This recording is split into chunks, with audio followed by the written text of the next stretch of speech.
dalam matematika mempunyai beberapa sifat yang berguna untuk menentukan syarat atau komposisi fungsi dan invers fungsi. Setidaknya ada 3 sifat fungsi dalam matematika, antara lain yang pertama fungsi surjektif, yang kedua fungsi injektif, dan yang ketiga fungsi bijektif. Yang pertama fungsi surjektif. Suatu fungsi f memetakan a ke b disebut fungsi surjektif atau fungsi onto jika dan hanya jika range fungsi f sama dengan himpunan b atau Rf sama dengan b. Yang kedua fungsi injektif.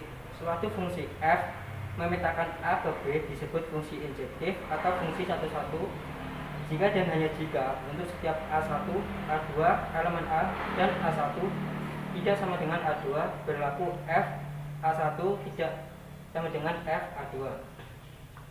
Fungsi bijektif.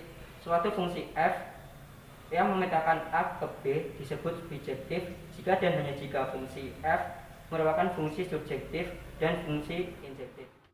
Contoh soal fungsi surjektif. Manakah dari 4 diagram panah berikut yang merupakan fungsi surjektif? Berdasarkan konsep tersebut, maka bisa disimpulkan bahwa diagram panah yang menunjukkan fungsi surjektif yaitu gambar 1 dan 4, karena fungsi f memetakan a ke b disebut fungsi surjektif. Contoh soal fungsi injektif. Berdasarkan konsep ini, bisa disimpulkan bahwa hanya gambar diagram panah 4 yang menunjukkan fungsi injektif, karena fungsi f memetakan a ke b jika setiap elemen b mempunyai pasangan yang tepat dari satu elemen dari a.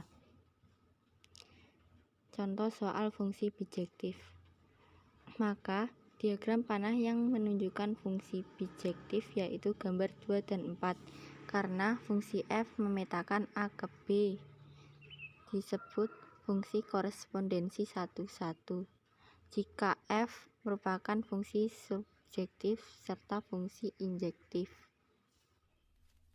Matematika sulit katanya, ada benarnya tapi enggak juga. Kalau kitanya banyak latihan soal, tadinya susah kok bisa juga.